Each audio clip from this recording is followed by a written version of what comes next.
મિત્રો, પાપમોચીની એકાદશી અર્થાત સમસ્ત પાપોને હરનારી એકાદશી તારીખ 25 માર્ચ 2025 મંગળવારના દિવસે એટલે કે આજના શુભ દિવસે પાપમોચીની એકાદશીનું વ્રત ધારણ કરવામાં આવે છે।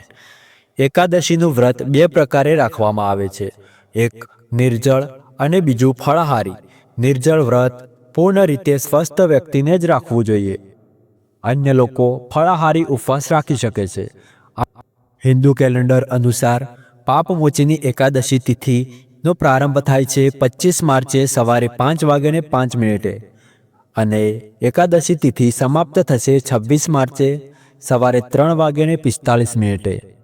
તો ઉદય તિથિ અનુસાર પાપમોચીની એકાદશીનું વ્રત 25 માર્ચ મંગળવારે એટલે કે આજે રાખવામાં આવશે। પાપમોચીની એકાદશીની વ્રતની સાથે વૈષ્ણવો માટે પાપમોચીની એકાદશી પણ છે। આ દિવસે વૈષ્ણવ સમુદાયના લોકો ભગવાન વિષ્ણુની વિશેષ પૂજા કરે છે। જો કે વૈષ્ણવ પાપમોચીની એકાદશીનું વ્રત 26 માર્ચે રાખવામાં આવશે। તો મિત્રો, આજના ખાસ વિડીયોમાં આપણે કેટલાય એવા ઉપાયો વિશે જાણીશું જેને કરવા માત્રથી આપણને આ વ્રતનું સંપૂર્ણ ફળ પ્રાપ્ત થાય છે અને ભગવાન વિષ્ણુ અને માતા લક્ષ્મીના આશીર્વાદ પ્રાપ્ત થાય છે। તો આજનો વિડીયો તમારા માટે ખૂબ જ મહત્વપૂર્ણ છે, તો વિડીયોને લાસ્ટ સુધી જરૂર જજો। વિડીયો ગમે તો વિડીયોને એક લાઇક કરી લેજો, ચેનલ ઉપર નવા હોય તો ચેનલને સબસ્ક્રાઈબ પણ કરી લેજો। તો મિત્રો, હિન્દુ ધર્મશાસ્ત્રોમાં પાપમોચીની એકાદશી વ્રતનું અત્યંત મહત્વ છે। આ વ્રત કરવાથી જીવનના તમામ પાપોનું નિવારણ થાય છે। આ ઉપરાંત મરણ પછી મુક્તિ અને વૈકુંઠ ધામમાં ભગવાન શ્રી વિષ્ણુના ચરણોમાં સ્થાન મળે છે। આ વ્રત કરવાથી ઘરમાં સુખ સમૃદ્ધિ આવે છે અને ભગવાન વિષ્ણુની કૃપા પ્રાપ્ત થાય છે। આ એકાદશી એટલે કે પાપમોચીની એકાદશી ભગવાન વિષ્ણુ અને માતા લક્ષ્મીને સમર્પિત છે। આ દિવસે યોગ્ય વ્રત અને પૂજાથી જીવનમાં પાપોથી મુક્તિ અને શુભ પરિણામ મળી શકે છે। એકાદશીના દિવસે પ્રાતઃકાળ જલ્દી ઉઠીને પોતાના કામોમાંથી નિવૃત્ત થઈને સ્નાન કરો અને પવિત્ર થઈને વ્રત કરવાનો સંકલ્પ કરો। આ વ્રત પોતાના મનથી અને શ્રદ્ધાપૂર્વક રાખવું જોઈએ। આ દિવસે શુદ્ધ અને સ્વચ્છ કપડાં પહેરો। પૂજા માટે ઘરમાં એક પવિત્ર સ્થાન પસંદ કરો। તે સ્થાન ઉપર એક ચોકી રાખો અને ચોકી ઉપર એક પીળા રંગનું વસ્ત્ર બિછાવો। ત્યારબાદ એ વસ્ત્ર ઉપર થોડા ચોખા રાખો અને એ ચોખા ઉપર ભગવાન વિષ્ણુના ચિત્ર અથવા મૂર્તિ તમારી પાસે જે પણ હોય એ તમે રાખી શકો છો। પછી ભગવાન વિષ્ણુનો શ્રદ્ધાપૂર્વક અભિષેક કરો। તેમને ચંદન, ફૂલ, ચોખા, દૂધ, લાડુ, ફળો વગેરે અર્પિત કરો। પછી શુદ્ધ ઘીનો દીપક કરવો, અગરબત્તી પ્રગટાવી, પછી ભગવાન વિષ્ણુની વિધિપૂર્વક પૂજા કરવી। ભગવાન વિષ્ણુને તેમના મનપસંદ ભોગ અર્પણ કરો। ભોગમાં તમે પીળી મીઠાઈ અર્પણ કરી શકો છો। પછી ભગવાન વિષ્ણુનો સહસ્ત્ર નામનો પાઠ અથવા ભગવાન કૃષ્ણની ગીતા વાંચી શકો છો। ભગવાન વિષ્ણુનો મંત્રનો જપ કરો, જેમ કે ઓમ નમો ભગવતે વાસુદેવાય।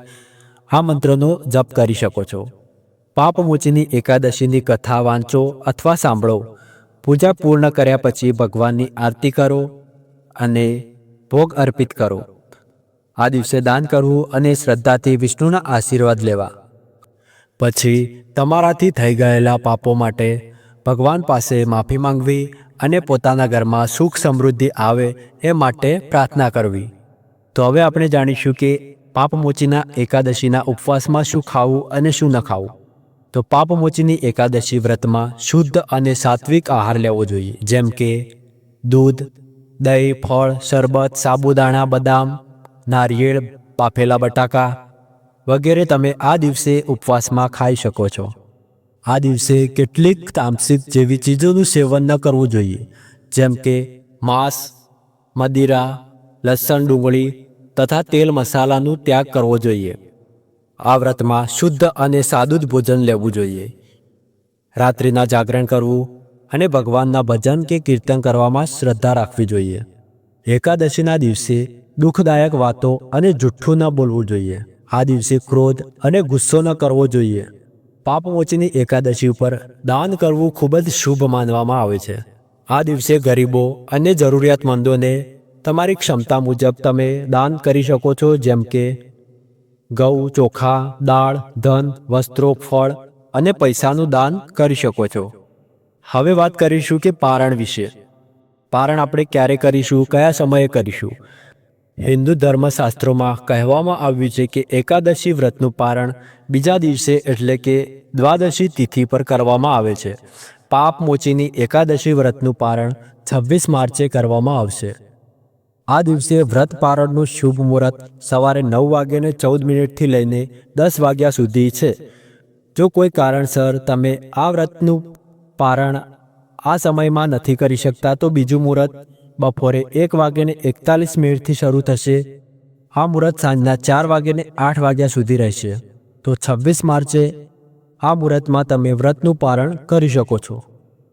દ્વાદશી તિથિ પર સવારે વહેલા ઉઠીને નિત્યકર્મોમાંથી નિવૃત્ત થઈને સ્નાન કરવું જોઈએ. પછી ભગવાન વિષ્ણુની પૂજા કરવી જોઈએ.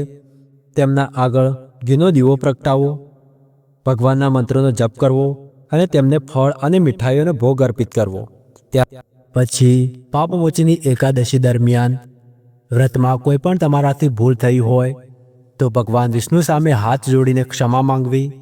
પછી પોતે પાણી ગ્રહણ કરીને વ્રતનું પારણ કરી લેવું જોઈએ. તો આ દિવસે કેટલાક મહત્વપૂર્ણ ઉપાયો કરવા જોઈએ, જેનાથી તમારા ઘરમાં સુખ, શાંતિ અને સમૃદ્ધિ આવે અને ભગવાન વિષ્ણુ અને માતા લક્ષ્મીના આશીર્વાદ હંમેશા બન્યા રહે. તો ઘરમાં નાણાકીય સમસ્યાથી છુટકારો મેળવવા માટે એકાદશીના દિવસે સાંજે ભગવાન વિષ્ણુની સામે ઘીનો દીવો પ્રગટાવો. ઉપરાંત ભગવાનને ચણાના લોટના લાડુ, તુલસી ઉમેરીને અર્પણ કરો અને થોડા સમય પછી તે લાડુને પ્રસાદ તરીકે વહેંચો. આમ કરવાથી તમારે ક્યારેય આર્થિક સંકટોનો સામનો કરવો પડશે નહીં અને પૈસા સંબંધિત કોઈ પણ સમસ્યાનો સામનો કરવો પડશે નહીં. પૈસા સંબંધિત સમસ્યાઓ માટે પાપમોચીની એકાદશીના દિવસે ગોમતી ચક્ર લો અને તેની ઘરની આસપાસ ક્યાંક ખાલી ખોદેલા ખાડામાં મૂકો.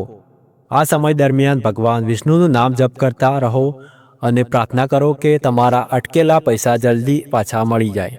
જો તમે તમારા લગ્ન જીવનને સુખી બનાવવા માંગતા હોય અને તમારા સંબંધોમાં વધુ સારી સુમેળ સ્થાપિત કરવા માંગતા હોય તો એકાદશીના દિવસે એક વાસણમાં પાણી નાખો, તેમાં થોડો પાવડર હળદર ઉમેરો, તેમાં એક સિક્કો મૂકો અને 7 વાર પોતાના પર ફેરવી અને પછી તેને વહેતા પાણીમાં પધરાવી દો. જો તમે નકારાત્મક વિચારોથી મુક્તિ મેળવવા માંગો છો તો સકારાત્મક વિચારોથી ઘેરાયેલા રહેવા માંગો છો તો પાપમોચીની એકાદશીના દિવસે ભગવાન નારાયણને કેસર મિશ્રિત દૂધ અર્પણ કરો અને સાંજે મંદિરમાં ઘીનો દીવો પ્રગટાવો અને ભગવાન વિષ્ણુની આરતી કરો. તો મિત્રો, આજની માહિતી તમને કેવી લાગી કોમેન્ટ કરીને જણાવજો. વિડીયો ગમ્યો હોય તો વિડીયોને એક લાઇક, ચેનલ ઉપર નવા હોય તો ચેનલને સબસ્ક્રાઈબ કરી લેજો. ધન્યવાદ.